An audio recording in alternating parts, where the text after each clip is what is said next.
Come on, let's cozy up, guys. And if we have 4, I'll need to come up with a better solution for this. Okay. If we have 4, we need to get 2 cameras. Okay. Well, yeah. Hello, and welcome to the podcast. I'm doing the intro today because I have a sexy little voice going on. I was ill with a fever. As you guys remember from the podcast, I was lying on the couch, Pete, and I fell off the couch and I had a fever during the podcast. But anyway, I'm introducing today. We have a very special guest today, you guys. We have Pete Dickey. Now, Pete Dickey doesn't like to be called by his full name, but I just want to say Pete Dickey because it's an iconic name. And I wanted to introduce Pete by saying my favorite thing about Pete and Aaron's relationship. Oh. Okay. My favorite thing about you guys' relationship is that I think that Aaron, he tends to deflect with jokes, okay? And you know what? The podcast knows that because he does it all the time on the podcast when I'm crying. You're goddamn right. He deflects with jokes. And Pete, he comes off as a jokester, okay? Like when you first meet him, you're like, he's so funny, he's a jokester. But he's actually like, he does not deflect with jokes. He takes everything very seriously and he really considers it and he's very in tune with his emotions. And every man needs a friend like Pete, a male friend like Pete, to help them out, to make them feel like they can express their emotions. Because you know what? I'll see Aaron fucking say like a side joke, like just make a stupid little joke about something that it could be a little insensitive, okay? I love you, but okay. And Pete will... Everyone's furious. But Pete will shut it down and be like, what's really going on? Sure. There's a broken man in there. Right. Yeah, and I think that you guys balance each other out in that way, and I really appreciate it about your friendship. And Nice. I've gotten to witness it over the past 5 years because we've all actually known each other the same amount of time. That's I very think I true. met Pete before I met Aaron. That might be true. So, yeah, welcome it was Pete lovely. Dickey. Welcome our Thank you so much. our very first guest. And we are drinking tonight as well, guys. Yeah. Getting spicy in here. I never drink, so cheers. Cheers. Cheers. God bless. God bless. God bless. Thank you, Sofia. That was the sweetest thing. That was great. Sofia has written me the nicest birthday card anyone's... Actually, the second nicest birthday card. What was the first? The first one I was thinking we might talk about. It was the love letters. Oh, I was thinking that I'm we're talk so about. excited for that. But not from a girlfriend. Sofia has written the nicest letter to me of my life. I do. Wow. Sophia is a very good note Letter giver writer. because Yes. it's very authentic, Yes. but it's also very like from the heart. I'm a pretty good note giver, I have to say. Your voice is crazy right now. It's insane. I sound like a full-on chain smoker, but you know what, guys? Let me tell you something. If I could sound this way my whole life, I would. Really? I think I'm so hot right now. Would you change your voice forever if you had to choose? Like a little clearer than this. Yeah, I would. Right. You'd split the difference, perhaps. Yeah, because like, Wow. oh my God, what has that girl been through, you know? Yeah. A fucking fever on the couch. That's what she's been through. Yeah, but, Yeah, I'm having a great time. you know, we brought up in the last podcast. Oh, we wanted to clear the air briefly. First of all, Oh. let me say that I had a wonderful day today, you guys. I did. That's right. How's been your Pete's been he's passing right through. That's right. He's on a train home. Road to nowhere. Road to nowhere. He's not going home. He got that a job was just the song. ADing. Sorry, I didn't know that song. It's okay. He got a job ADing in San Diego, and it's a pretty big deal if you guys don't know. It's for the Globe. Is that right? It is for the Globe. And that's a pretty big fucking deal. If you guys don't know what the Globe is, it's huge. Like, I would kill to be in that show. Okay? It's going to be a really fun show, Crime and Punishment at the Old Globe, San Diego, California. Mm-hmm. I'm really lucky to assist and direct on it, and that's why I'm in Southern California visiting these guys. And Pete is strolling through just for the day. He's on the first train out tomorrow. It's just his car. He's parked right outside. But that's how he's heading out, and it's been lovely that he stayed with us thus far. But Sofia was saying she had a lovely day. Exactly. She had a lovely day. Last time on the podcast, you had a bad day? Is that what you were building to? I had a full fever on the last podcast. Right. Like, I was like... I remember. I was ill on the last podcast. And this is my first day of freedom, you guys. I saw the sunshine today. I went for a walk. I went to Pilates, you guys. And I'm drinking a fucking cocktail right now. You had a rough and ready great time. Yeah, And Pilates. I had a great time. So let me just tell you that. And let me also tell you, last time in our podcast, one time, aka Free the Tipple, we talked about Marina Abramovich. And Pete is actually a fan, kind of. I don't know if you're a fan. Well, you're a fan. Sure. I you know what? I haven't watched any of her performances because they're so long. I haven't either. They're all like 7 hours at I least. feel like she's the David Blaine of art. She's kind of. Do you know what I mean? Like how David Blaine will just get on a tower and stand there for like a week and a half. Yeah, she did that in like the 70s. Damn it. In art galleries. Ah. Yeah. She's such 70s girl energy. Yeah, 70s and 80s. She would do weird shit in art galleries. And Did she ever I eat guess glass in front of Jeff Bezos? She did not. Did David Blaine do that? He did. Wow. It's really funny because he's like at a billionaires like conference, and it's just like he's doing tricks in front of billionaires, and he starts eating glass, and they're all like, "Oh God!" Marina Abramovich also has not vomited up frogs Right. into her mouth, but David Blaine has. Exactly. So Marina Abramovich, she's all right, but David Blaine, I think that's more artistic, though.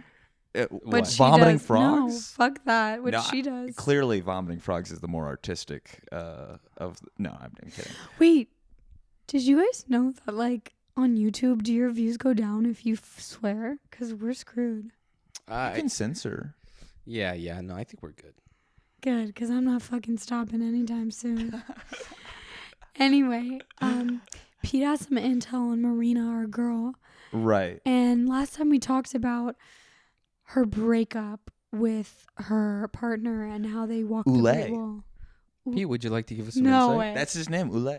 It was a mononym back in the day. Wow. What's his ethnicity? It's like Romanian. She's Serbian. I don't know what he is. I just thought that was funny because we know someone named Uli. Yeah. Yes, we do. He's Cuban, obviously. If you know him, he's great. Well, anyway. the deets on Marina Abramovich. I don't know all what you covered last time. We covered nothing factual. We just said what we thought was true. I talked about the performances of the Great Wall. Right. And the stabbing thing. Right. And the eyes. And then Aaron and I tried. the eyes. Yeah. We tried that actually. You did together. the eyes? Together we did tried do the it. eyes. Oh, did you cry? No, it was so awkward.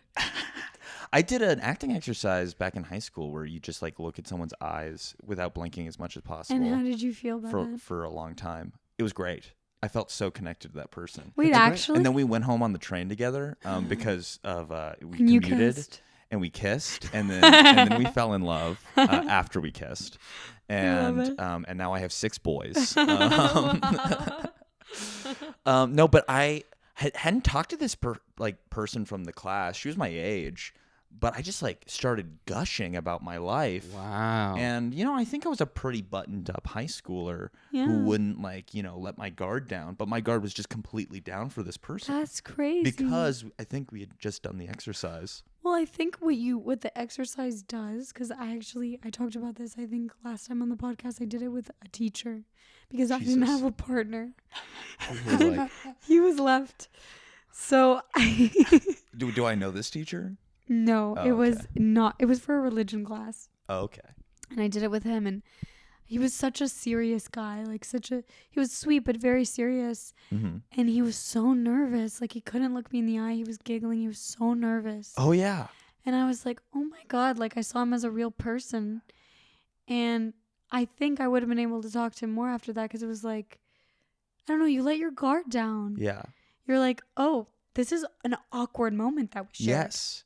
It's really, and my experience of that was like the first minute, like everyone's laughing, everyone's like really uncomfortable. I couldn't stop smiling or being like, this is just so awkward. And at a certain point, like you just can't really laugh anymore because it just like, and it stops feeling awkward. And then suddenly you're like, oh, I see you and you're seeing me, and we don't get to choose to look away, and we're just like resting in the gaze. So I think I understand why people were so moved by Marina Abramovich's The Artist is Present 2010 at the MoMA.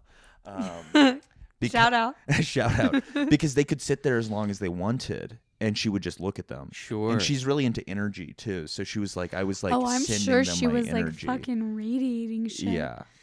I She's just would want fucking that. them so Like, hard. I did want to see not a psychologist. Jesus, I should see a psychologist. What are those called that I wanted to get? You wanted a psychic. I did. And I was going to hire her one on Fiverr. A psychic and a psychologist are very different. That's what I was trying But to are they? explain. much. I think Sophia just wanted... I needed guidance. I think Pete. she just wanted a reading, though. And I think Okay. that's... Yeah. I'm afraid of them, though, a little bit. What? Psychics? Readings. See, yes, so psychics. I'm afraid of reading too. You are? Yeah, books frighten me. Fuck you. I just never learned. I know. I just scribbled. Yeah, you just scribbled in your books. Yeah. Okay, but Pete has some tea about the relationship that Aaron and I were arguing about Marina Abramovich and her partner, who had the Great Wall breakup, and then they reunited with the eye contact thing, and they like basically eye fucked each other in front of everyone and sobbed. Okay, so it gets less romantic. It's actually undercutting how romantic the story is. Great. Because they had already seen each other before that moment. Of course. And they had How soon before? that day. They were talking. And I think they probably would have even talked, over the years a couple times. But like he had like come and was like, "Oh, you're like premiering your new work." And they had a conversation. Oh. And then later he just like did the performance. But like it became a thing in the news outlets that like the only time Marina Abramovich moved was when she touched her lover from 30 years ago. Yeah, I read that. And then 2 years later, he sued her for royalties. Excellent. But then he won, so she truly was not paying him royalties on work that they had done together in the 80s. Oh. Yeah. That's So excellent. they weren't in love. No. Oh, and here's another thing that I learned that also ruins the romance, because that is my role here, is to destroy romance. Is the Great Wall thing. They had been, they got the idea to do it. They got the idea to do it when they were like, maybe we should end this. But then it took so long to convince like the Chinese government to let them do it. Right. That the relationship was over. Had been over for a while.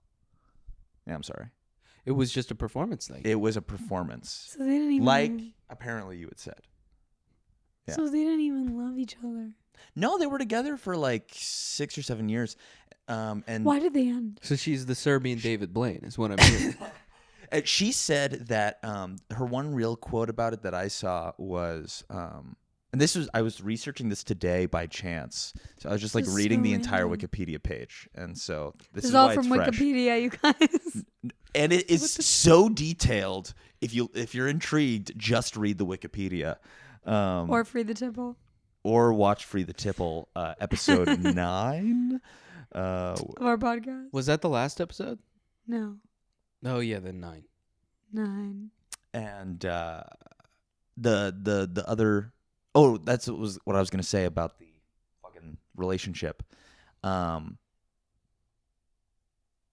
Now I don't know. Wait, what was I Wait, gonna say? their relationship wasn't real. It was real. Oh, she said that with two artists' egos, it's hard to deal with two artists' egos That in a made me relationship. upset. So That quote makes me upset. Wait, So say- they were say getting that- famous Say that together. again one more time. okay, I know I was stuttering a little. No, I just want to... Right. Allow me to be clear. Right. Marina Abramovich on the topic of Oulé, Okay. said, when I think back to that relationship, it's hard, and it didn't work because, with two performance artists, egos always get in the way. Sure. I get it. So They had two artists. they were egos. coming up together. Mhm. Maybe one of them was a little jealous of the other's success. Probably. And this may happen with me and Aaron one day when Yeah, I see Well, it they're happening right now. famous. Like the cracks. the cracks in the surface. No, I don't see it at all. I was kidding. They were interesting though because or at least they did art together, Yeah. and they were married or something. They're like partners at least, and all their stuff. A lot of their stuff was about psychic, like bonding and connection. You know what they give me the vibe of? Have you ever seen tantric sex being performed? I have not seen it performed. I have heard about it. Have you? I've watched videos. I've performed a little tantric. I would actually like if that was real. So that hurt me a little for that lie. No, Have you? It was a joke. There was a girl who was telling me all about tantric Not sex. you fucking pretending to have tantric sex with a girl. Like, did you pretend for her? No. No, we didn't have sex. Okay. She Good. was.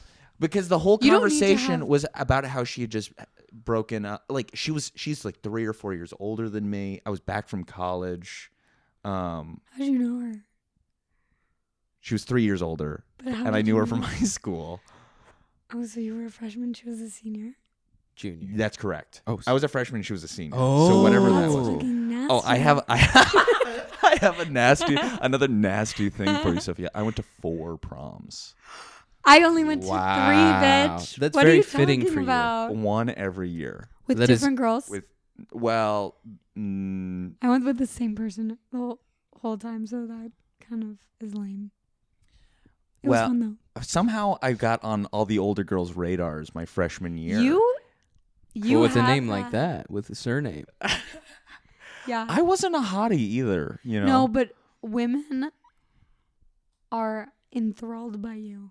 Women are enthralled Would by you- me. May you please tell the story, like the way that I like it's to describe. so funny, you guys. No. But the way that I like to describe Pete to people that don't And know he's Pete, so unassuming of it too. I is- am unassuming. I don't he know what has- this is. Like if they had the X Factor.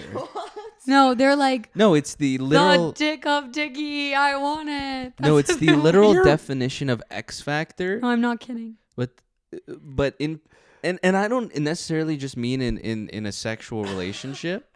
Or in terms of like is it a Nico Dongla thing? No. What I'm saying, it's the story of you getting that pair of jeans that you're currently wearing. How the fuck did you get those jeans? It's not crazy. I just. But the fact my that professor, Mark Colson, a professor, said, "Hey, I got some jeans. Do you want my jeans?" that wouldn't happen to It anyone wouldn't else. happen to anyone. I know, where he would, because he had conversations with his wife. You got to get rid of those jeans. You have too many fucking jeans in the house. You need to get rid of that pair of jeans. And they probably had a fight about it. The jeans had been on the dresser for like a week. And then there was probably a morning of he had just said goodbye to his kids as they go off to school. And he was probably looking at the jeans and, you know what? I think Pete would fit in those jeans. That was confusing. It was in front of other. Are you the same height? He's like 6'3", and I'm 6 foot, but the jeans fit, and they're not like the best jeans in the world. They're just like They're pretty nice. they're just jeans. You both are tall and lean. Yes. Yeah. You have similar body types. Well, actually, maybe are you guys aware of the mythology around you two? Because you guys No. have crazy mythology too. No. Oh, I can't fucking wait for this. Well, it's pretty much just people from our school that had known you, but you know about Aaron's X Factor thing too. Wait, just that People he's talented. Well, there's that, but people think that when you ask someone like who is Aaron or like what's a trait or something, he's like so mysterious. He's yeah. Well, you've told me people that. think you're mysterious and smart, You are. which but you're not that mysterious to me. No. No, because you know him. No, I but mean- even Attic.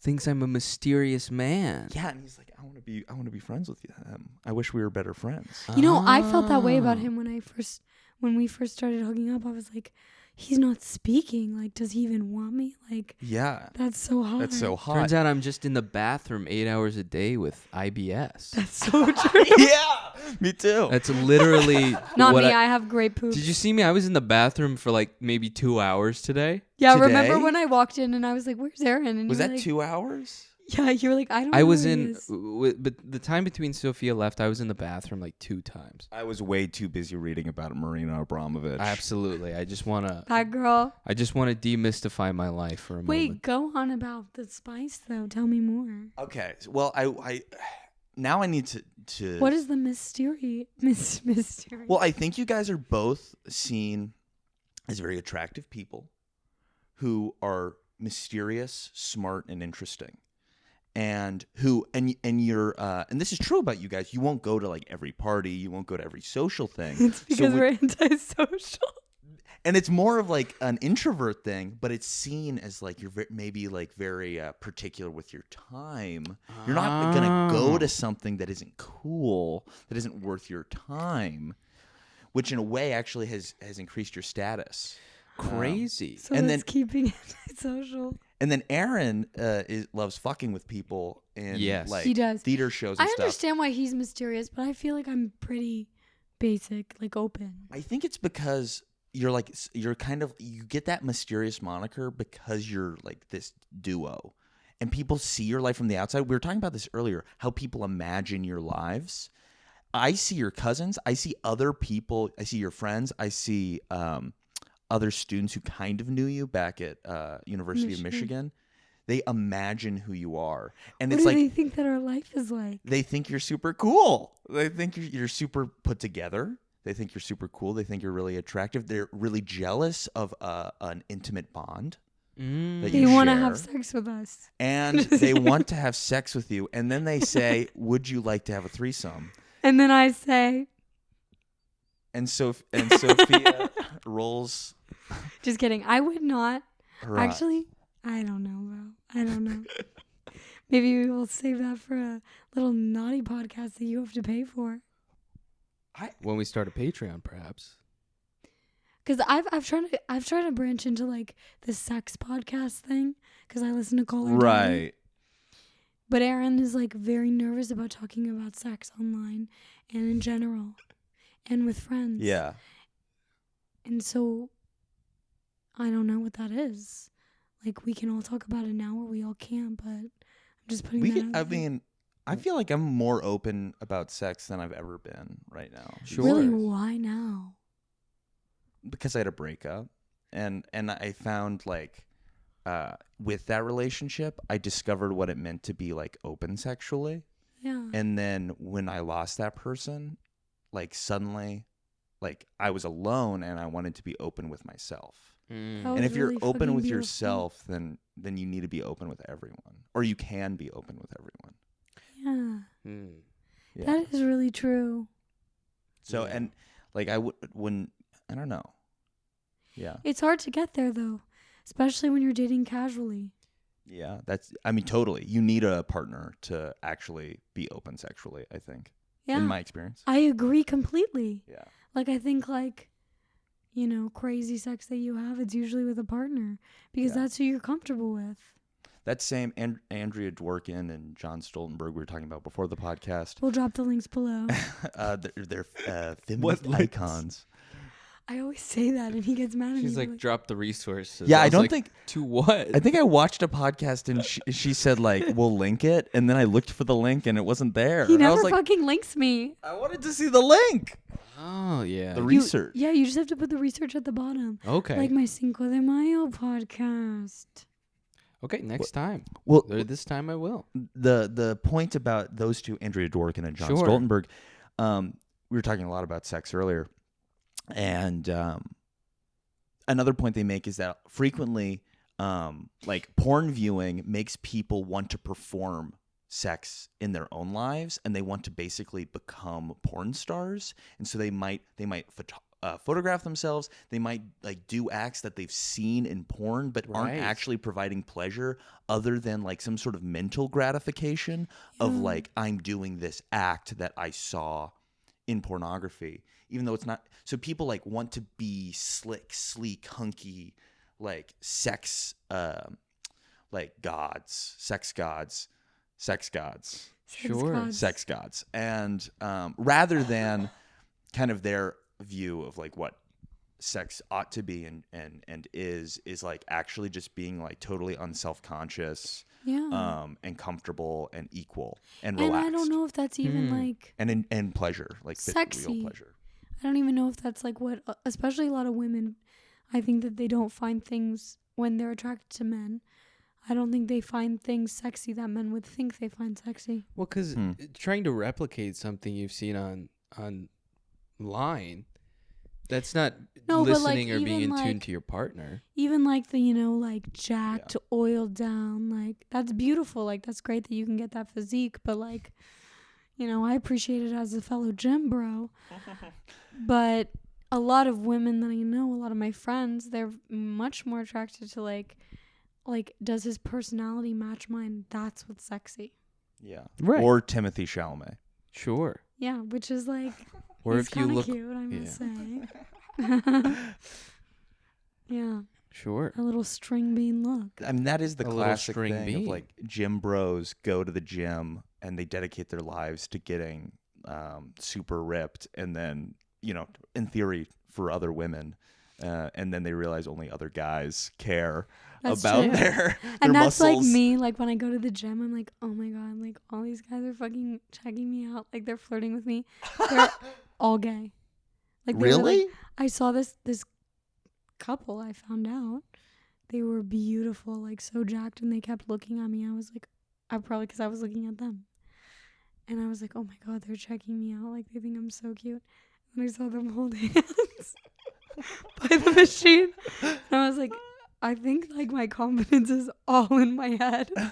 You were so quiet for the rest of the day. Like you really took a blow to that. Because I am the type of person, like I think people are flirting with me that are totally not. Like I'm that type of person. Potentially, I don't think that's we flirt all. more than we think we do. Yeah. And not even overtly. It's like, I want to take It's like you I to want my to be your house. friend. Yeah, I think it's that. And flirting doesn't necessarily mean like Sexual. romantic or sexual. It's just like, I want to know more about you. That's so true. Or it's like we have a shared connection. It's like someone does something crazy on a bus, and you make eye contact with someone, and you're like, yeah, that was crazy. You've shared a connection. You've shared an experience. Yeah. So when the homeless man shits on the bus, you're flirting with the guy next to you. When you go, what the fuck is going on? Well, like I have a great memory of being on the bus at home, and this guy came in with a boogie board and with a pocket knife and with a laser, and he proceeded to shine the laser in people's eyes for the entire bus ride. And someone said, "Stop. You just got to stop." And then he took out his knife and he started shining the laser in his eyes. And I remember I shared a look with someone, and I was like, have you seen a fight on public transit? oh, yeah. Yeah. Like knockout fights? I've seen like... I haven't. I've seen like... You've seen I've one? seen one. One real one. Oh, would you like... I would love to know what happened. What was going through your head and your body? It was in Denver, and that didn't happen all that often on the train in Denver. But actually, it was racially motivated. Really? Yeah, which you think only kind of happens in movies. Yeah, but this That's crazy. It was like a drunk. Did he white declare guy. that this is a... Like, it was a declarative statement. Like, it was quite... He said, "I'm picking a fight with you." And this is racially... No, he was... it was like midday, and he was like a drunk kind of... Sure. It seemed like a drunk blue-collar white guy in his 40s who's maybe a burnout. Right. And he's just harassing another like black guy in his 40s, saying the N-word to him. And not with hate, but just like saying it. That's terrible. And then like the guy walked away, and then the white guy followed. And then the black guy threw a punch, and then they were fighting. Like, to these two, like, kind of like working class dudes in like their 40s, probably. Wow. And what were you doing? Where were you? I was seated. And this was on the. Yes, this was as close as I am to Sofia. Wow. Yeah. Like some folks knew that like this guy's being really weird, and then it escalated, and then a neighbor that I hadn't seen in 10 years appeared from the other train car. He had gotten ripped in the interceding 10 years and he broke up the fight. And I went, Tommy? That was your Tommy, line. is that you? And Wait. Tommy broke up the fight. Tommy's like 6'4" and he's ripped. Wow. And he broke up the Pete? fight. He went Peter? No, he didn't know who the fuck I was. And then you Because guys he was an kissed. older kid Got it. when I was a child. But he broke it up. And he broke it up. That's excellent. That's crazy. Yeah. That's like such that sounds like a play. It is. Does sound like a play. It should be. Sure. It will be. Wow. That's kind of a sad Taking notes. fight, but what was your fight that you saw? I'm trying to think of like interesting ones because most of the time it's people who and I think fighting is such like an interesting thing. I hate seeing fights. Because it typically occurs between men, My dad got in a fight on NASCAR. right? At NASCAR this weekend? I said Last it on weekend? the last podcast, yeah. He got into a fight and we came back and he had a huge bandage on his head with like blood coming down. And my mom was pissed. Somebody said Dale Earnhardt Jr. wasn't the GOAT. Not Right. you, not you fucking dropping NASCAR names. Yeah, you know. But I think fighting is such an interesting response because what it really is, it's this frustration with not being listened to and not being heard, combined with this weird sort of testosterone fueled masculine need I feel like I get that way. to though. present yourself or to dominate someone when words can't do the trick. It's so true. But what's so interesting to me about fighting, and I remember my dad was telling me when he was in Korea and he couldn't believe, he was observing the cultural differences just being in another country. And there was this moment where there were a lot of protests because in Korea in October, there were a lot of people who died on Halloween because they were all crushed. It was just like people were packed into an alleyway and they were crushed. So there are a lot of people protesting because the government hasn't really responded or done a whole lot since. I thought of a bad joke. What was it? They were all just trying to get tickets to the new Star Wars. oh no. People were crushed. No, it's because the government was being something. Sure. Yeah. And there were people protesting and because there were protests, there were police just watching. And there was a protester who got really upset and he was shouting and I think he was leading a march and he was very upset and there was a police officer who was like, hey, let's calm down for a second. He was like, why didn't Raylo happen? Right, in and episode 9. And he was like, hey, you're not listening to me. Right. Listen to me. I demand to be listened to. And he went up to the police officer, and this like blew my dad away. This is just my dad watching all of this happen, which fascinated me. On the ground. Sure. On the floor. scene. He's on the floor. On the floor. And the protester pushes the cop. Whoa. He pushes him. He pushed him. And if you did that in the United States, Yeah, the cop could you'd be killed. take you down. Or you would most certainly be taken down. So he pushes him, and what's the response? I feel like the cultural norm here would be, well, this is a fight. Yeah. Are we fighting? This is a fight. Yeah. And what the cop did was he went, whoa, hey. Buster Brown. Yeah, and what my dad Big guy. Whoa, Buster. Slow down, champ. Slow Yeah, your roll. buddy. And he said, hey, what's wrong? And he was like, it's I don't know. I'm not having a good day. And they Oh, talked it I out. can't believe your dad saw all of And this. and this is my dad's interpretation. They weren't speaking English, but Right. it So he could have said Buster Brown. so all of this could have happened, or it could have happened completely differently. But there was this escalation in this moment where it could have been really violent, and the guy was just clearly he touched him, and he was like, "Hey, what's going on?" Yeah. And they talked for like 20 minutes on Yeah. the side, and they came to an understanding. And then it was after done. the protests. This was during the protest. Really? Yeah, and he was able to de-escalate with words. Because when someone is at the point where they're going to throw a punch, it's because they're not being listened to. Yeah. That's true. And That makes sense to me. That's crazy. And then I think a fight. Some fights you see are like you're just trying to win. So like a fight that might happen at a bar or something, Right. is just like I'm trying to prove something, or I'm trying to win over this other person. Yeah. But if you actually can also just like win by walking away. Sure. I haven't seen that many fights. I feel like everyone would have to be the bigger person in that situation. Like, I was a huge fan of Angela Davis, like, in high school. I still am, but I was obsessed with her in high school. And she came to visit my school. And I was one of the students that got to go to the presentation because my teacher knew I was obsessed with her. And I started crying when I got chosen. And she gave a speech, and she was like... Did you get to have lunch with her? I did. Isn't that crazy? Her and her partner. Mashed potatoes and cold slice of pizza. It was actually salmon and some nice mashed potatoes. Private school. It was catered for Angela Davis. Okay? Oh, right. Sorry. And anyway, I went, and she gave this presentation about how she believes criminal justice should be. And she said that, and this is a crazy story, it feels like a myth almost to me, that there was this family and this son, that this person, he killed their son in a fight. And they, instead of pressing charges on the boy who killed their son, they adopted the boy. Wow. Because he was the last person who saw their son. Isn't that crazy?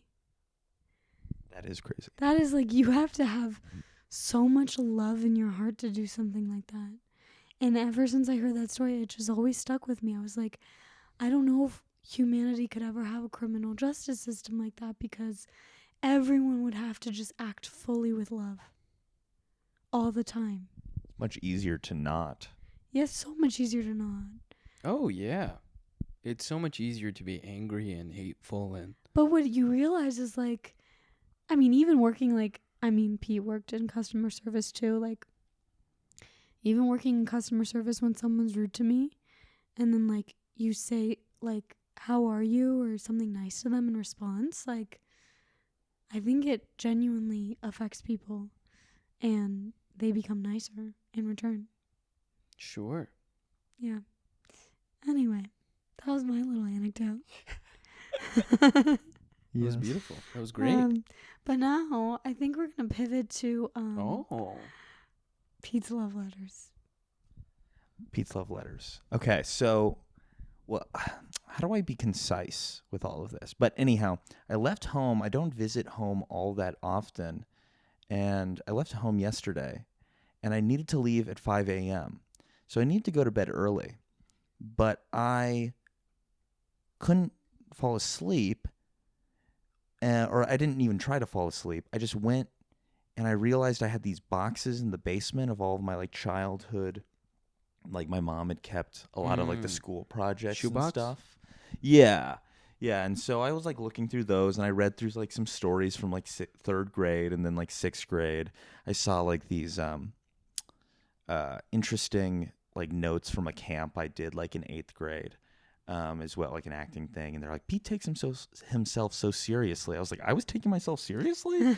Like, it was, you know, and so it was this really interesting kind of exercise in, like, how have I been perceived by others? How do I perceive myself in retrospect? And I realized this year that, like, I can't get a knowledge of myself without knowing all of my past. And so what I mean by that is, like, I can't figure out everything about myself today, or just, like, by expressing my feelings today. Mm-hmm. I need to, like, have an idea of my feelings every day. Yeah. Like, and so that's happens in a journal, or, like, reflecting back on what experiences were like. So that was really fascinating. And then I got to this envelope that I would keep the kind of birthday and Christmas and Valentine's Day notes from my high school girlfriend. We were very serious, and I was totally heartbroken when she was a year older. She kind of left, and I thought we were going to keep... older women, Pete. I know, that's really only been... That's literally been it for me. usually 1 year older. And so I read through these love notes, and she was so expressive. You know, she just, they were really detailed, really thoughtful notes. And they would be pages. And it was like, she was saying things about, you know, what she saw in me, how she sees my dreams. What did she say about them?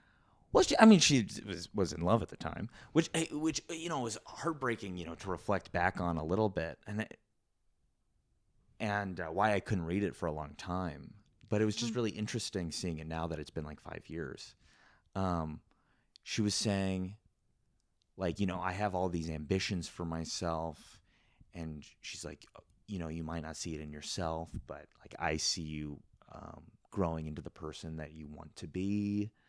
I was like 16, you know, I was like 15, 16. And then, you know, what really struck me, because I don't think of myself as a particularly gloomy, sullen person, but she described how I was sullen all the time.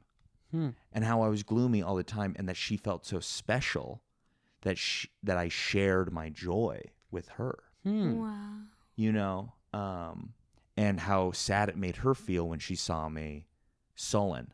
And that was the word. I know it kind of just blew me away.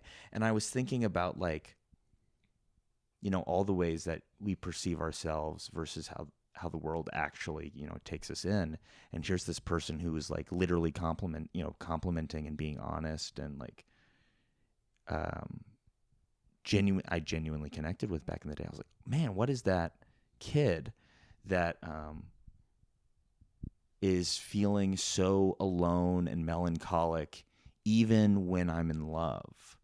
You know what I mean? And I think a lot of people experience that.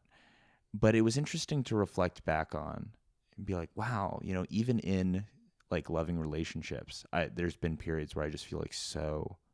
Well, I think you can be loved and alone and feel alone, and that period of time is so special because, you know, the people who do fall in love when you're in those, you know, latter years of high school, or you're 16, 17, you know, you're undergoing a lot of hormonal change where you're experiencing what it means.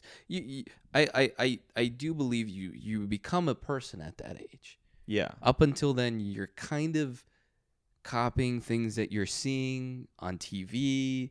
I was fully formed at 2. I believe that about you. I disagree as well. I think I was fully formed. Really? You know, in 3rd grade. Yeah, I completely disagree. I just didn't have the words for it. I mean, yeah. I wasn't. Yeah. Or the knowledge. But did you ever feel like you were at times? I feel like I didn't have the independence that I craved, but I was a full person. Wow. At least by like 6th grade, you know, like by the time 10, I was 11, 4. 12. Wow. I'm not kidding you guys. Like, I have always had the same wants and dreams and desires, and I've always fallen in love hard, even when I was 4. Interesting. And you didn't feel like adolescence like changed that? I think what, okay, how do I put it? I do think that as I get older, like, for example, specifically my romantic relationships, right? Like, they've matured and they've changed.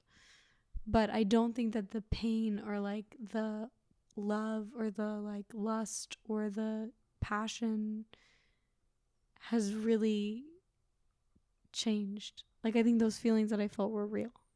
I agree. You know, and wow. I think people really try to put it down as if it's not real, but it is. No, I do believe that those feelings you feel when you're a kid. But if I think about them now, it still hurts me. Of course. Like, even little things, like when if I got in a fight with my parents when I was little, like, if I think about it now, it feels like it felt that day. Oh, wow. I think every kid has a memory of like dropping an ice cream cone and it being the saddest thing in the world. Yeah. And when Mine was from the McDonald's soft serve. Yeah. Dropping that cone, it genuinely makes me sad to like actually, when I think back and how it actually made me feel then. It makes so funny because it's like the saddest thing in the world. It's just like it happened today. All you wanted That day you were feeling so tired. Yeah. All you wanted Was an ice cream. That's was really that funny. ice cream, and it just dropped. Because I've had that exact story explained to me from the perspective of the person who was watching me that day, which was my grandfather. And the way that he describes that story was every time I went over, he would go out, and this was in, Chinatown. It was close to where he lived. We'd go to the McDonald's, and he'd get a soft serve. And I remember, I have slight memories of this, but I also heard him describe this day, which was he ate the ice cream, and then he dropped it on the floor. And I was really upset. I started crying. And he told me that I asked for another one, and we had already walked home, and he felt so bad, and I have that memory of him dropping my ice cream and crying. But when he told me that story, I felt so bad that I had That makes sense though. not inconvenienced him, but done that to him. that I had done something which I perceived to be ungrateful.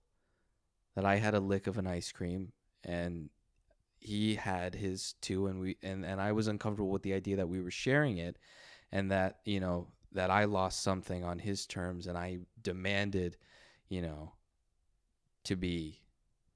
Yeah.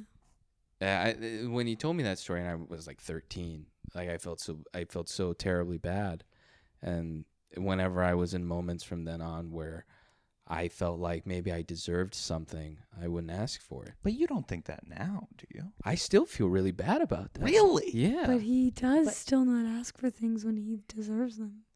That's true. I don't know. I don't know why that is. It's not like you deserved the ice cream and you were being ungrateful. It's just like It's a new perspective of it. It's just like a small tragedy. It's like you guys both were gonna have an ice cream and you lost it, and it wasn't anyone's real fault. You weren't screaming at your grandpa saying like, why didn't you hold the cone better? Yeah. Sure. Old man. Yeah, old hag. You old hag. Right. No, it was more like you guys had something, and then through no one's fault, you lost it. Mm-hmm. And that's kind of the tragedy of it all, of like you just wanted to have an ice cream. And that's why it makes me so sad to reflect back on dropping an ice cream. Right. Yeah. Because it's like that child has bad motor skills. And and they just fucking Is drop that their true? cones, When bro. you're just dropping things constantly. Just at that constantly, age. and ice You're cream is like, the best thing. Like I had a thing where I would just like leave, like I would just lose everything. If you gave me anything, You still have that? yeah, I've gotten better. I feel like, You have now, yeah. We've both gotten better. yeah, but I mean, from like 5 to like 13, and then from like 20 to like 21, I had this. But from 5 to like 10, you couldn't give me a goddamn thing. Because you'd lose it. It would go. Yeah. You still do. I was lose the things. I At least was in college. I was the David Blaine of. Well, now I have the Apple thing, so now I can just ring it. Technology has gotten better since then, so they can help Aaron. Yeah. Do you feel bad that you were always losing things? Did it fill you with shame? When it affected others, I felt bad. Did you though? I feel like I wasted a lot of my own time. It was time, not like money or like emotion. Or... Well, it was often like I need my wallet, and I would spend an hour looking for it. Would you find it? It would be in a pocket that I will say I've had the same wallet for like 8 years. He has. That's pretty good. Yeah. I think I've had the same wallet since like freshman year of high school. I have too. Exactly. Look at us. Wallets are important because they keep your money safe. I lost a lot of flip phones. Put that in stone, girl. Yeah, boy. I lost a lot of flip phones back in the day because I had flip phones before an iPhone, and then I got an iPhone, and I just never lost it I ever again. ruined a lot of my iPhones, as I told you. Right. Would your parents get mad at you? Yeah, and they'd be like, "We couldn't call you because I was at the movies," and I was like, "I'm sorry, it slipped out. I couldn't find it." I would wear these. I would wear the athletic shorts that are like really slidey. Yeah, it's all gone. And then they would just slip out. It's gone immediately. But I also didn't really hadn't gotten into the practice of doing the pocket tap, for your keys. Oh, absolutely. And I was wearing the slidey shorts. And flip phones aren't that valuable, so I didn't care that much. Of course. That's true. But once I actually had something of value, I was like, oh, I really can't lose that. So you're like anxious enough to start pocket tapping. What is pocket tapping? Oh, I thought it was like a technology thing. It's just a funny thing that guys do, I guess. Oh, right. I guess exactly. You have fewer pockets. Yeah. Right. I do I check my bag. And then You do a bag check. I do a bag check, yeah. Though, yeah, sometimes I pocket check sometimes. Let me see. we went so quickly from talking Your about love letters. the intense feelings we feel at such important ages of development to pockets. Yeah. Okay, pockets are pretty important in your development, though. That's true. Sure. Slidey. I could only wear slidey shorts in childhood. These shorts will lose anything. Are those not slutty shorts? No, these are 100% slutty Those are some very slutty shorts. Yeah, they are slutty. Yeah, they're And slutty. I love short shorts. I had someone. Love wearing skinny jeans and short shorts. I've moved away from. Anyway, we don't have to get into that. But anyways. Aaron had a thong period. Exactly. And it's still happening. and it's still happening because it's so free. Right. Yeah. I have a high school story. The men for opening night of the musical would all go to the Nordstrom. That is not a good way to start a story. And you'd ask a freshman, you'd say, you have to go to the Nordstrom man and ask him where the male thongs are. Mm. Oh, that's so messed up. And then we'd all buy thongs. Male thongs, they have them. Yes. Yes, it's a men's G-string basically. Can you imagine just being that store clerk just again? Yeah, because it was definitely the same guy a couple times. They also, you guys are not the only kids to do that. You think? Like, I'm sure at the Nordstrom. Have you done that? Was it a Nordstrom rack? No, it was fancy. It was Nordstrom. The Nordstrom. Yeah, we were getting some I comfy. love their food. Would you get the tomato bisque after? Yes, bro. I know exactly what you're talking. There's food at Nordstrom's? Yeah. Yes, Oh, they Nordstrom have a whole cafe. cafe. Yeah. Really? Oh my god, you have to get the grilled cheese and tomato bisque. Wait, I feel like I'm going crazy. I have no. It's every so Nordstrom good. in America has a Nordstrom cafe. Many of them do. Many if you of were at a them. fancy Not Nordstrom one, rack. no, not the rack, Right. but you were at a fancy one. So they most certainly, if you went upstairs, they have a full bar and everything. You could Not probably get mine. cheesecake there if you asked. What? Yeah, I bet. I am sure. What? Was Oh, it at a yeah. mall? Was it at was this Nordstrom? I've been to so many Nordstroms and I've never seen a cafe. It was at I a used mall. to go there all the time. They're a little hidden. They're not always like out in the they're open. hidden all the you time. have to go upstairs have to and they're like find it. in the corner. What? Yes. I have so literally good. gotten gifts wrapped at Nordstrom and I still haven't seen No, the cafe. yeah, that's not where it like would be. the little hole in the wall where they go. It's quite literally a hole in the wall. What the fuck? It's so good though. But And they there got are some like a decent lot go- of people. That's where my parents took us on our last day. Do you remember that? We went to Nordstrom. No, his was What? really, really nice though. Ours is really nice. His is like a full on, like the ones that I would go to, they were like a little shitty. It's like it overlooks the ocean, but it's just in a mall. It's crazy. Well, in These Hawaii, the stunning culture It's is like $15 for a burger. just and you're like, going hell to yeah. malls for food. Yeah. Hawaii has pretty big mall culture. Anyway, you should check it out the next time you're around. Next time I'm buying a male thong, Then You got to get the tomato Get bisque. 2-in-1. Go for a Tomato twofer. bisque. get the tomato bisque. Hi, I'm actually here for the male thongs and the tomato bisque. If you could point me in that direction, I'd be thrilled. Well, I'll have to do that. Yeah, next time. Yeah. But we would wear the thongs.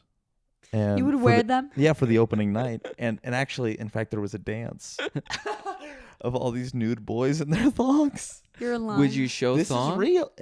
Somewhere this is real. somewhere there is a video I Where's the don't think there's a video? video. of 14 to 17-year-old boys Probably like 15 of them. Yeah, 12 dancing yeah. in thongs. Yeah. There was a whole dance and kind of culminated it was what's the song? If you could, you can dance if you want to. You can leave your friends behind. The safety dance. So it was the whole safety dance. So it was like 4 minutes. It was the whole dance, and part of it is like running around the room, clapping in time, and everyone's going ha ha ha. This is so gay.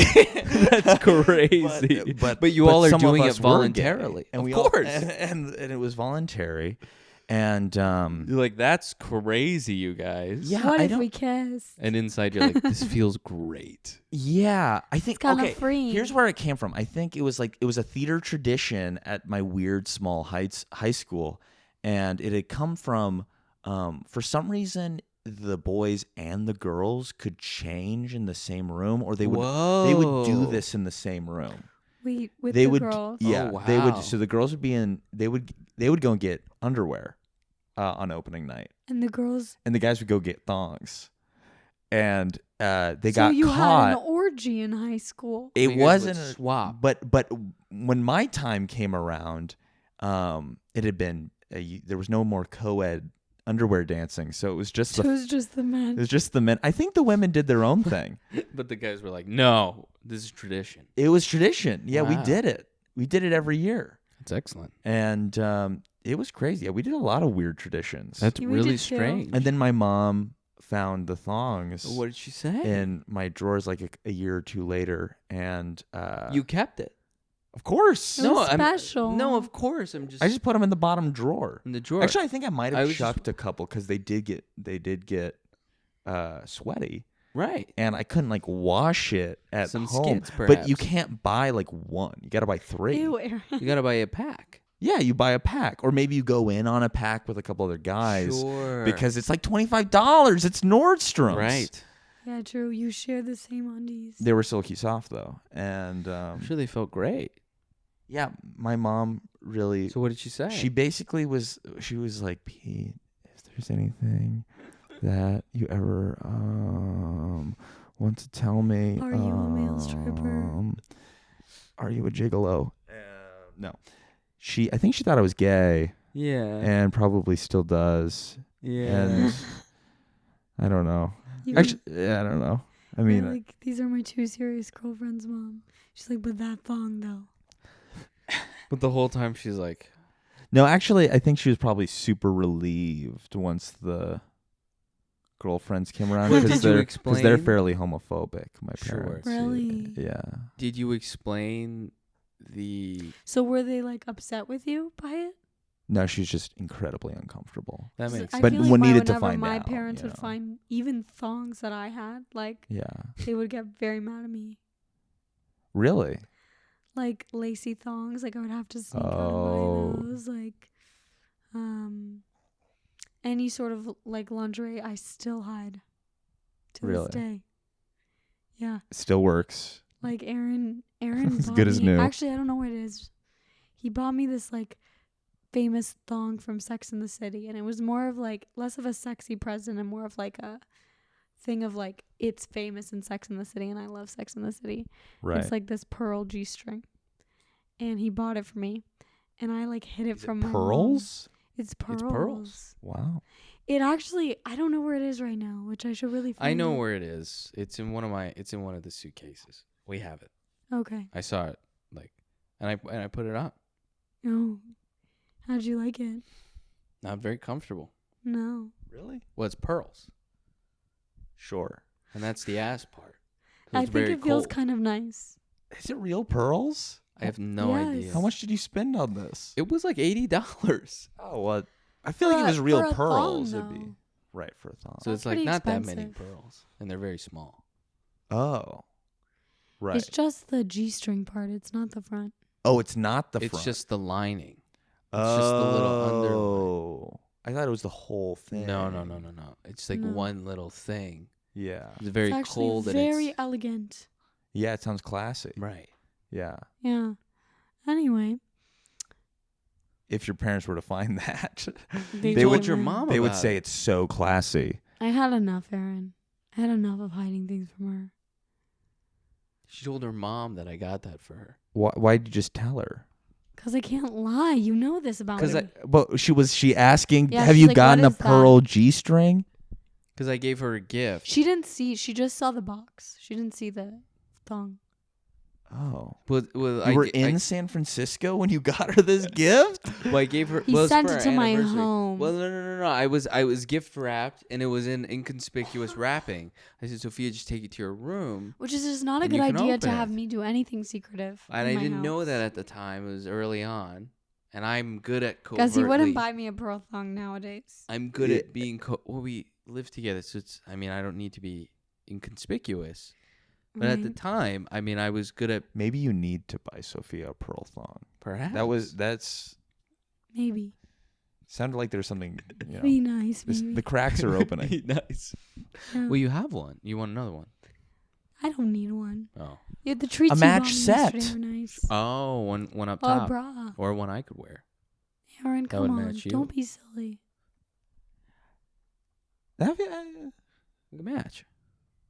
We match accidentally all the time. It's That's so what I'm awkward. saying. Do you notice that about us? Guys, my voice is completely shot. Fantastic. I want to know. I want to know what Pete felt about those love letters. I'm still stuck Yeah, on let's it. loop back to that. Oh, I want to give you more specific details. But Huh? Yeah, go for it. I just wasn't sure if you need to think about it. You No, got he it. doesn't need to think about it. I don't need to think about it. It imprints on me. Okay, so one of the I think, and I told her at the time, was the best gift I'd ever received or would ever receive, and it was really nice. She gave me a letter, and then I didn't know she had like a blog or like a Tumblr, a private Tumblr or something, and then she You like would date a Tumblr girl. totally she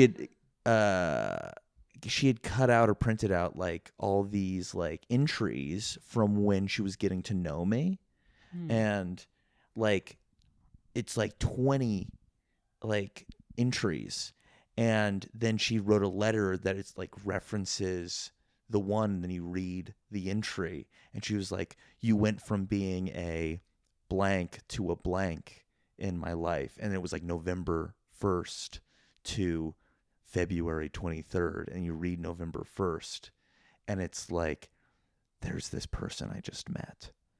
Oh, that's so cute. And like, I think love, it's really dumb when people, say, are in relationships in high school and blah, blah, blah, that, like, I just don't get it. And I'm just looking for someone I can really connect, blah, blah, blah.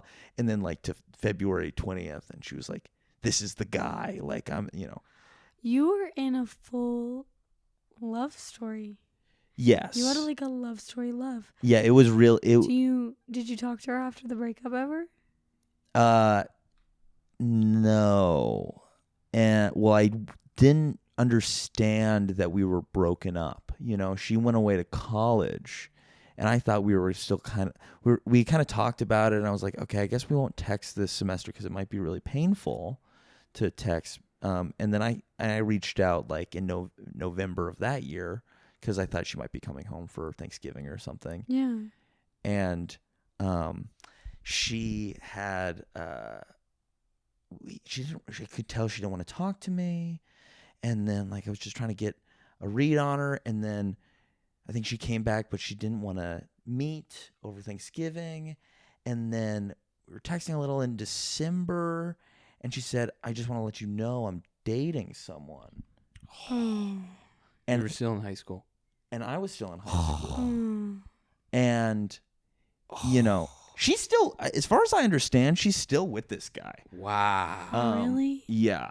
Which is fuck that guy. So she found like the love of her life or whatever. Good for her. So you But still think they're together? Really? Do you follow her on Instagram? Okay, that was another thing, was that about 2 years after we had already broken up, she blocked me. And that was like really messed with my head. I was like, what did I do? I wasn't blocked 2 years ago, like when we broke up. Why'd you block me now?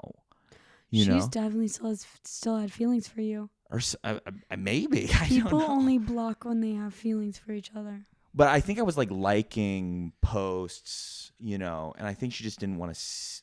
I think she was like, oh, I want to maybe post my boyfriend or something and not feel uncomfortable. Perhaps. That was kind of what I think about it now. Right. But at the time, it really messed with my head. Yeah. And so. Do you know who he is? Do you stalk him? Have you followed him? No, I don't, because I got blocked. I can't go in, and Maybe I'll follow her. And I'm not crazy enough to ask Aaron to follow her, and then. Oh, but I am.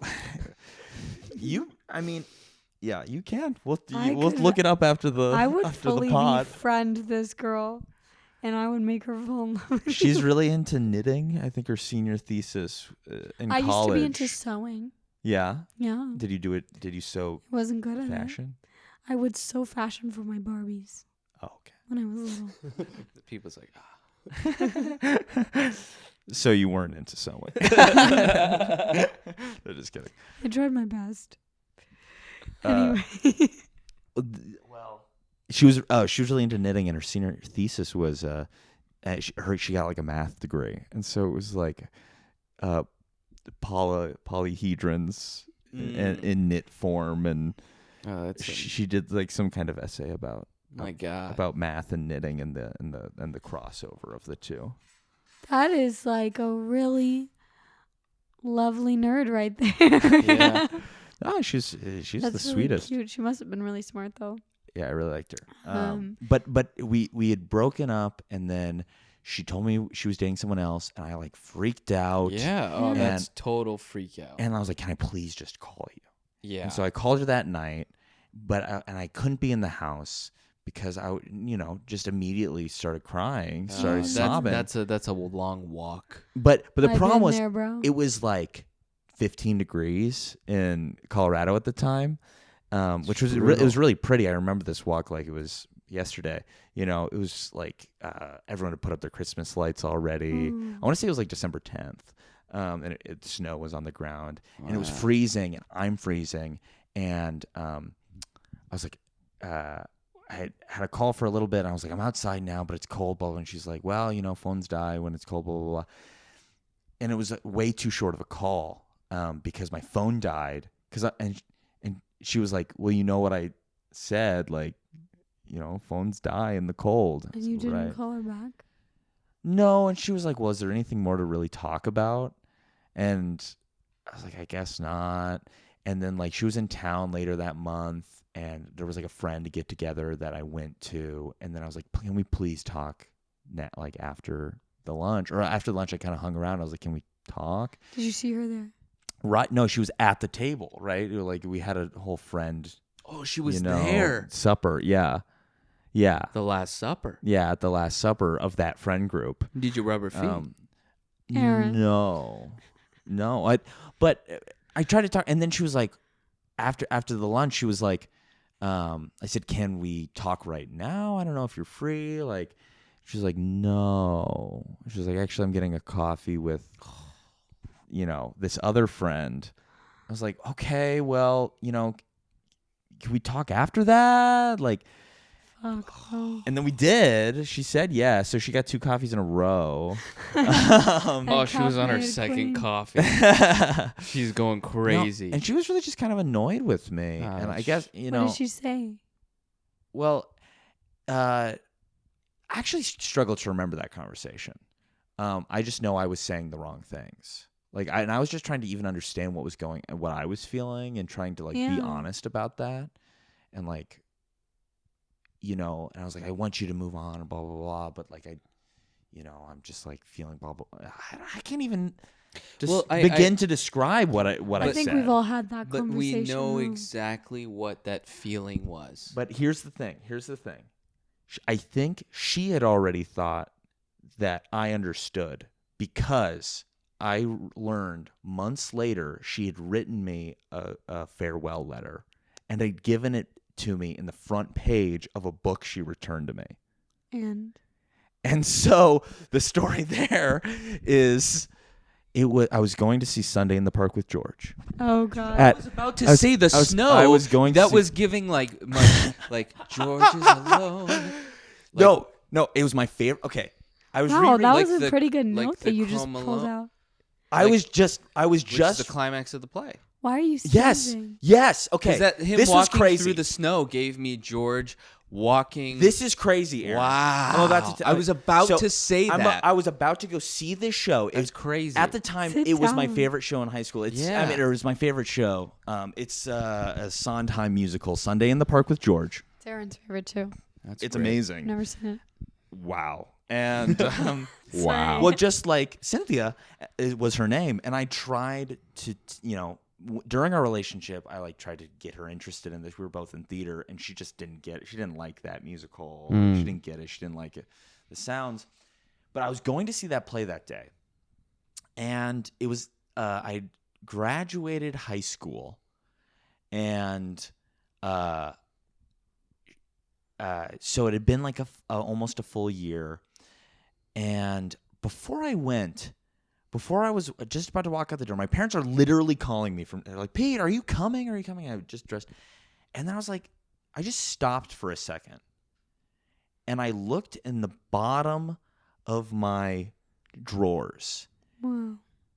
And I could see Watchmen was the book. Of course, every high school boy loves Watchmen, that she returned to me. I saw it, and I was like, I want to look at that real quick. I don't know why. That's crazy. I don't know what came over me, but I saw it, and I went and I just opened the drawer, and I looked at Watchmen, and then I opened it, and I realized not only was there a note in the first page, but every page had sticky notes on it with little thoughts on it about the book and yes, I know. And the note literally said, "Open if you miss me." Fuck, bro, I'm gonna cry. and so She loved you. oh, and I loved her. That's the title Where of the this fuck podcast. is she?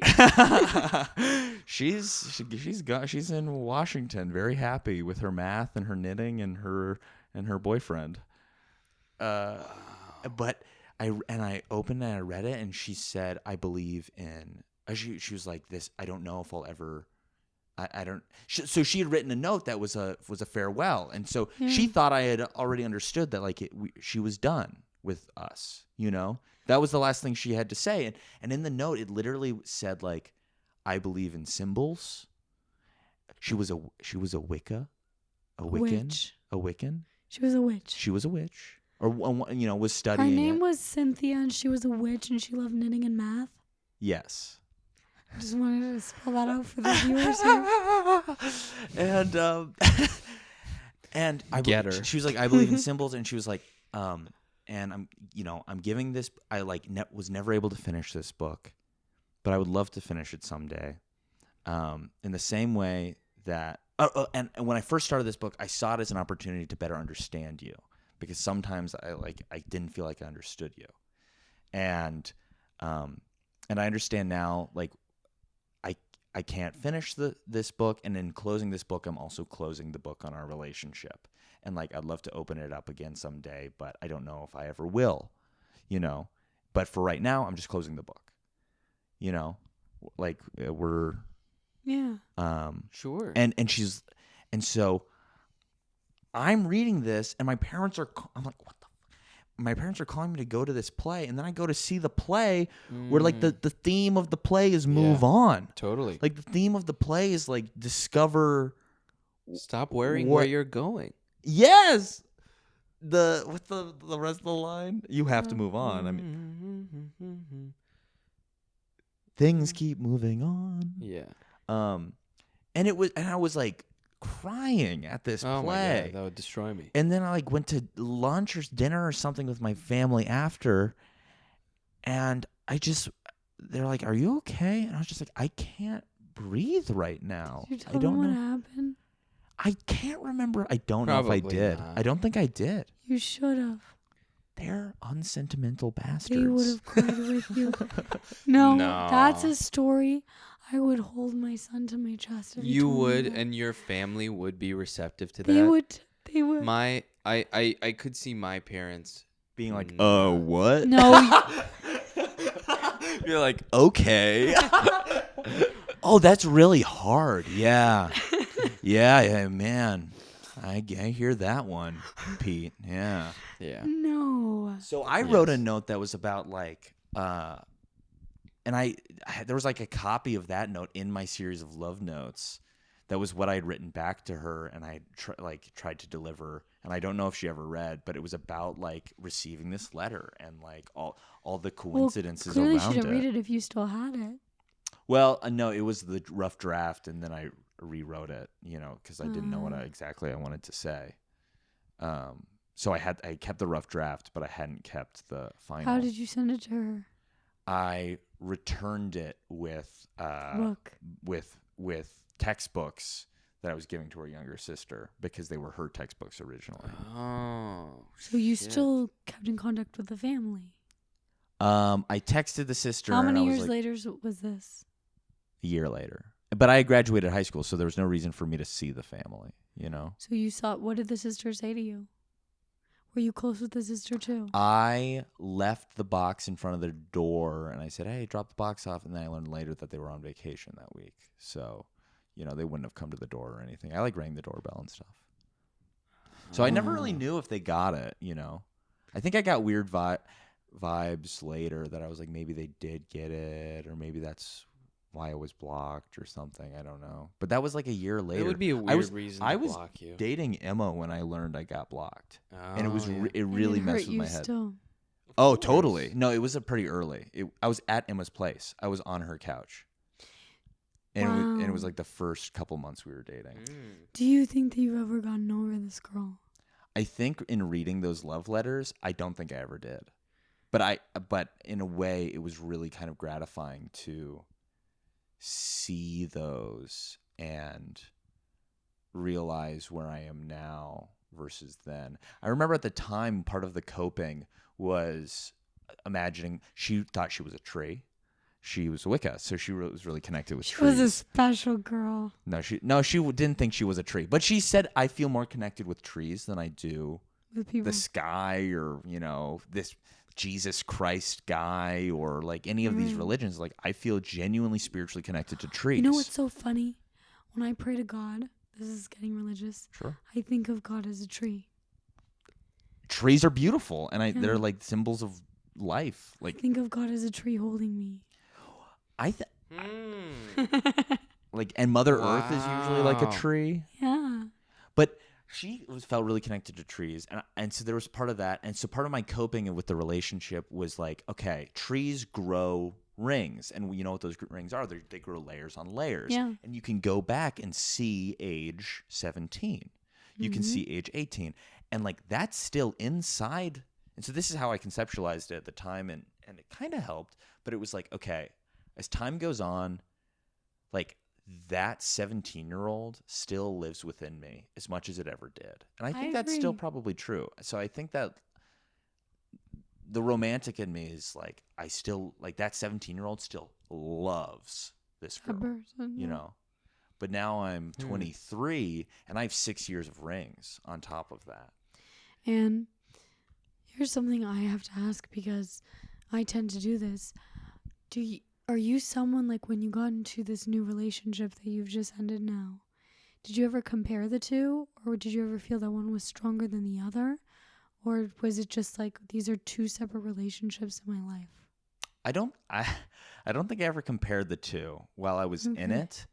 I was aware that they were different, and I thought I always had a really hard time with my most recent relationship in understanding what love was and what my love for them was. Yeah. And in reflecting on it now, I can know that I loved them deeply. Yeah. But both of us would be confused as to, like, if we were fully in love or not. Wow. And it was and to me it was a little bit like, because when I was maybe in that high school relationship, it was just like purely young love. Young love. It's just like so positive. This person just is everything to me. Yes. Yeah. And like as you get older, that relationship changes, and you also want different things out of life. Relationships too. Well, it's like real life doesn't exist. Yeah. The things that you want out of life are not real, and you're not considering them on. It is the most like. So it's just the most true. unadulterated, like pure passion. Yeah. And when you don't feel that, you start questioning, oh, am I even in love? And you go, okay, well, I've heard about that honeymoon phase thing, so maybe I'm just not in the honeymoon phase anymore. But I don't know. I think I think honestly, seeing those high school love letters was really kind of relieving in a way, because it meant that like I've loved multiple times before. Yeah. Because now it's twice, and I can full-throatedly believe it was twice.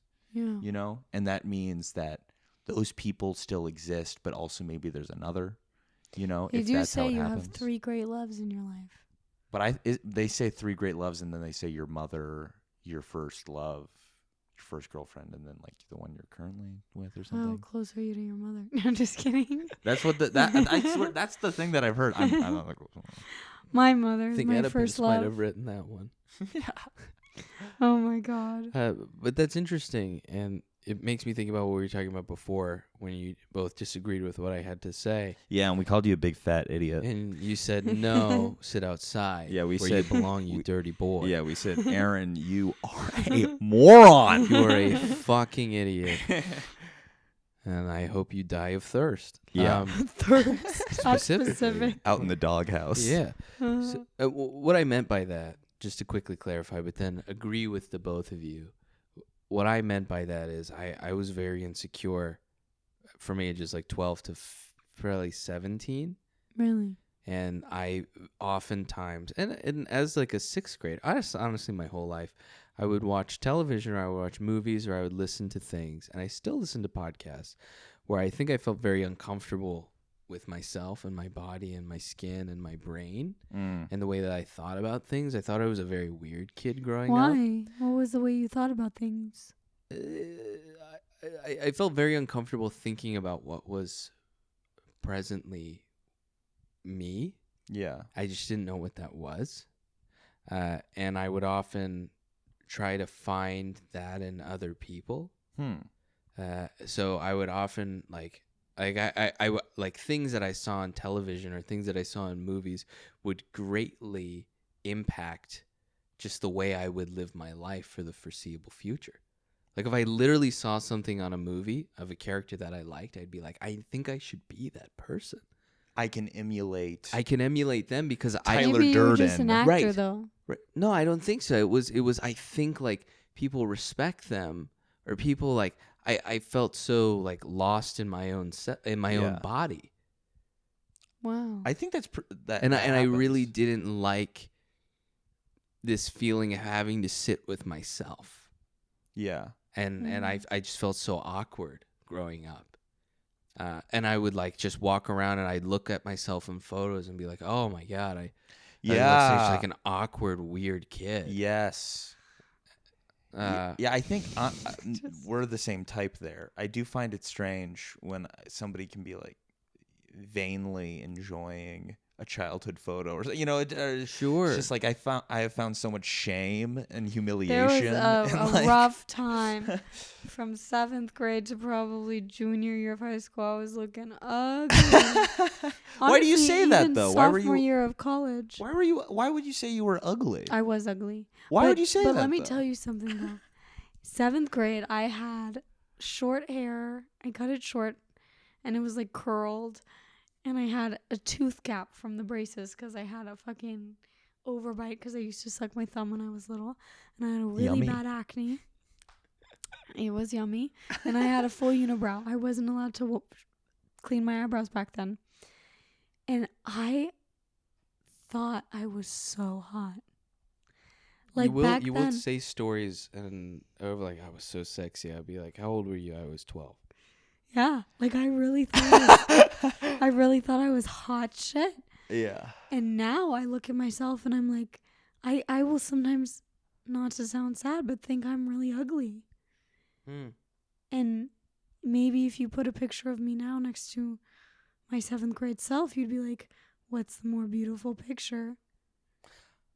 But why? Where's the beauty? I think what do Where you? is the beauty? No, like what do you identify as beautiful in those younger photos versus what you identify as beautiful now? Is it just some kind of like ideal feminine form? I think when I was younger, I was just so confident. Like I really thought I was so beautiful all the time. Mm-hmm. and I sometimes got bullied about my appearance, and though that never even really affected me. Like, I think it's more now that I because I think now I see my looks as like part of what I want, like part of my career. Right. And I criticize the shit out of it. Like, I really look at myself in the mirror every day and I'm like, that could be better, that could be better, that could be better. As if it's like I'm correcting myself on monologue. I think that there's this learned regression that we have along the way. It's funny, my mom talks about this moment where she saw my brother change as a person. Wow. Like night and day, she saw a difference where there was this lily pond at my school. And my brother, Not the lily pond. It was a pond with koi fish, like tons of koi fish. And kids. What?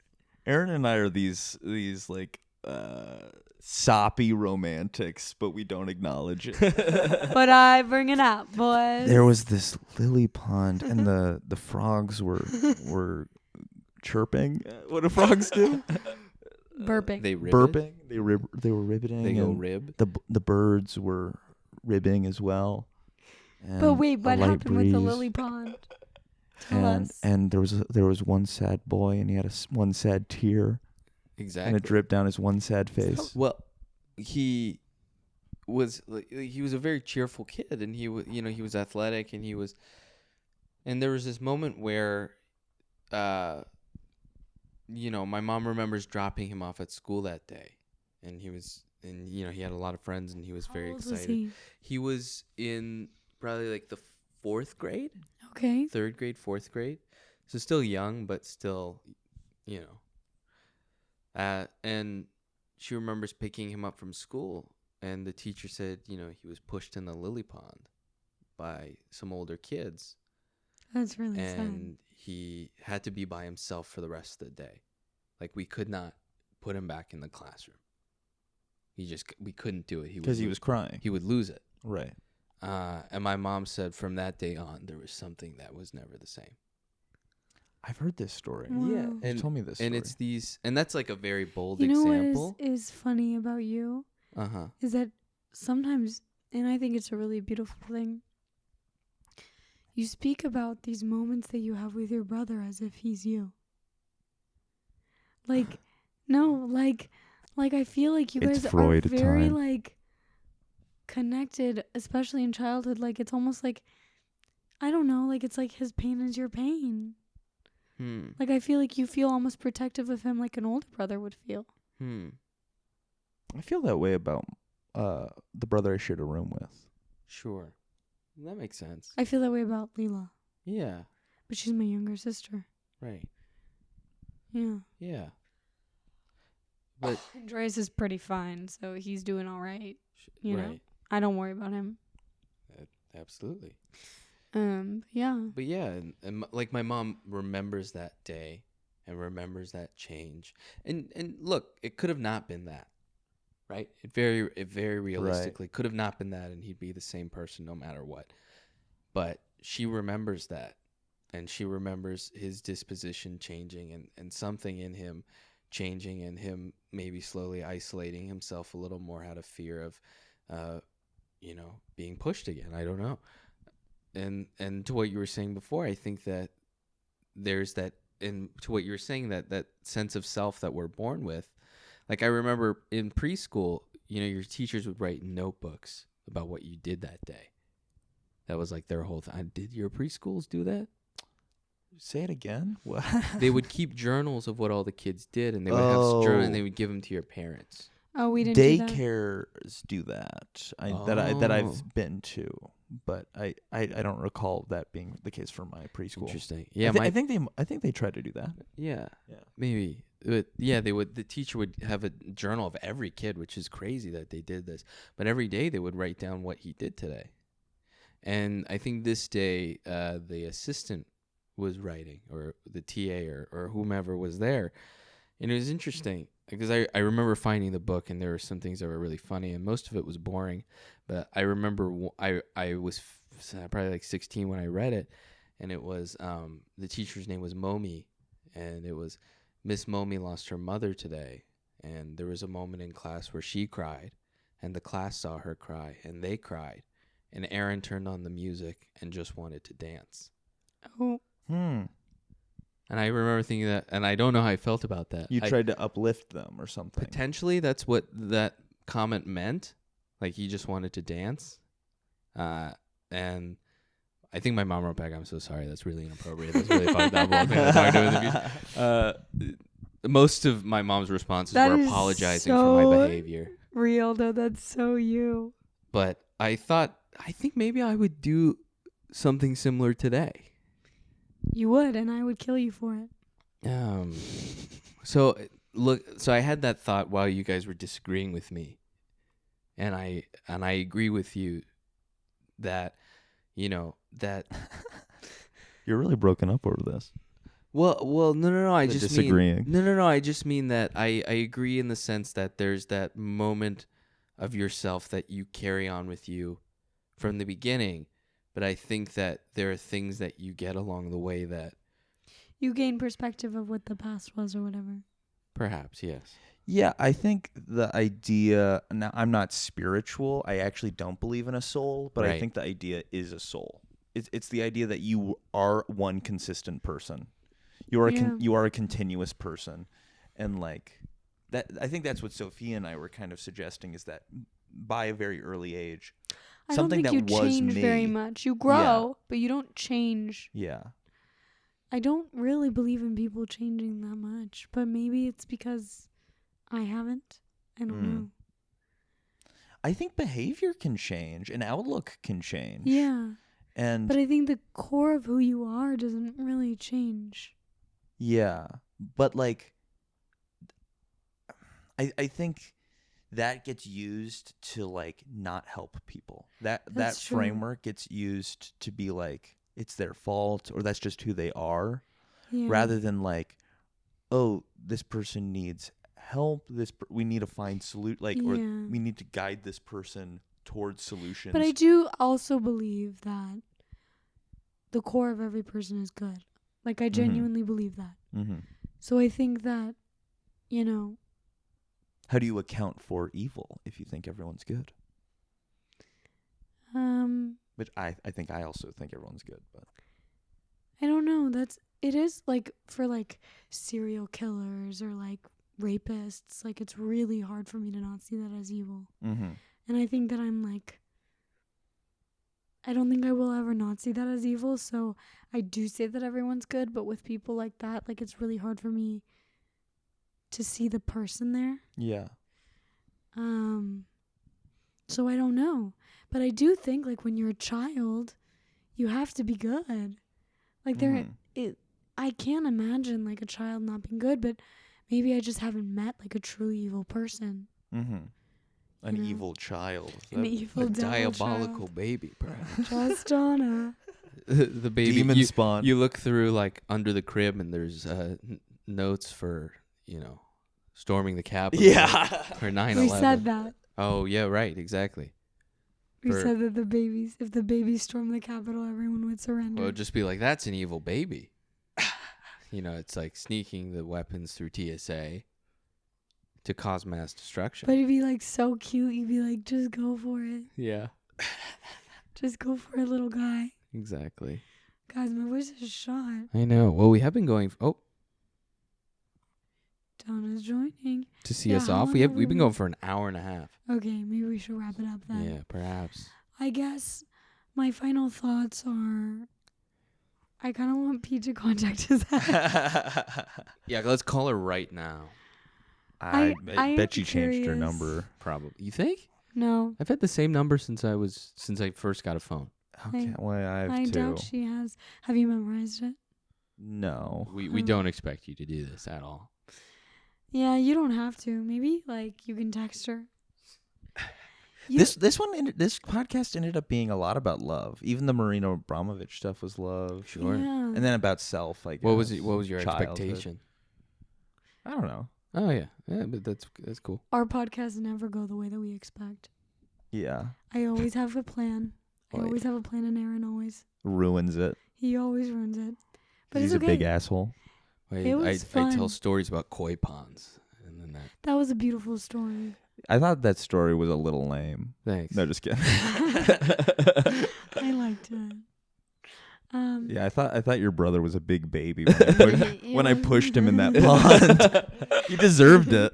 It was me. I needed to shape his life. Yeah. If you could go back in time and do one thing, it was push my brother in the pond. Yeah, it has to happen.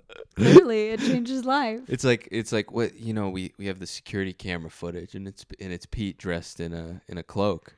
That's And terrifying. we punch in 10 times, and it's Pete's face.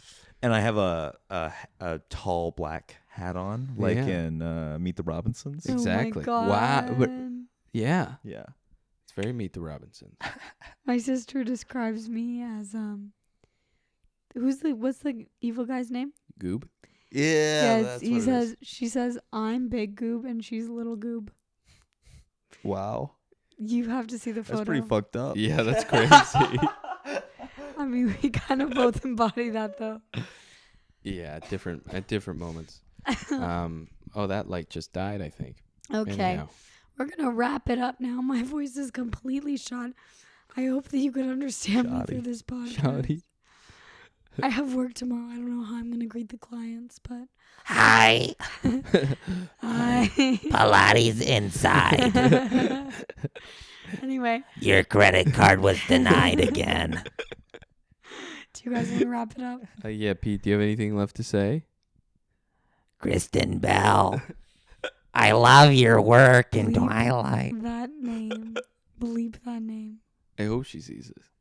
I said Mr. Bell. Right. She will never see this. Yeah, Mr. Well, I Bell. hope she does. He won't see it. No, absolutely My math teacher in high school. not. Oh, okay. I have no other thoughts, really. I actually have tons of thoughts, but they would be another 3 hours. Yeah. Next time we'll bring For another Pete. day, we'll have Pete on might be again. This was moving great. Here, so we might bring him back on the podcast. one Oh day. yeah, this was excellent. This was a Yeah. great first cast. Like this went really well. I hope my microphone was on my mouth for most of it. I realized I did a long monologue, and I would have my told mic you. was- I'm listening. Okay.